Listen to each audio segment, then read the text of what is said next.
लकड़हारा और सुनहरी कुल्हाड़ी की कहानी। एक समय की बात है, जंगल के पास एक लकड़हारा रहता था। वो जंगल में लकड़ी इकट्ठा करता था और उन्हें पास के बाजार में बेचता था कुछ पैसों के लिए। एक दिन की बात है, वो एक पेड़ काट रहा था। तभी हुआ ये कि गलती से उसकी कुल्हाड़ी पास की एक नदी में गिर गई। नदी बहुत ज्यादा गहरी थी और वास्तव में तेजी से बह रही थी।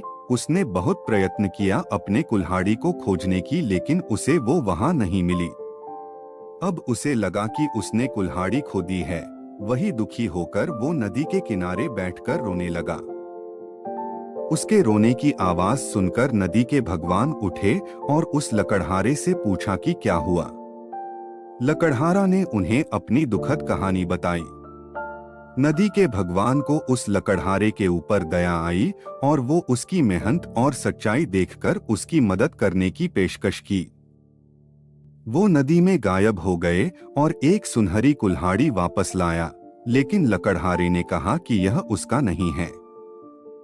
वो फिर से गायब हो गए और अब की बार उन्होंने चांदी की कुल्हाड़ी लेकर वापस आए, लेकिन इस बार भी लकड़हारे ने कहा कि ये कुल्हाड़ी उसका भी नहीं है। अब नदी के भगवान पानी में फिर से गायब हो गए और अब की बार वो एक लोहे की कुल्हाड़ी के साथ वापस आ गए। लकड़ी का कुल्हाड़ी देखकर लकड़हारा मुस्कुराया और कहा कि यह उसकी कुल्हाड़ी है। नदी के भगवान ने लकड़हारे की ईमानदारी से प्रभावित होकर उसे सोने और चांदी की दोनों कुल्हाड़ियों से भेंट किया। वीडियो पसंद आए तो चैनल को सब्सक्राइब करें और बेल आइकन घंटी को प्रेस करें। हम ऐसे वीडियो लाते रहेंगे।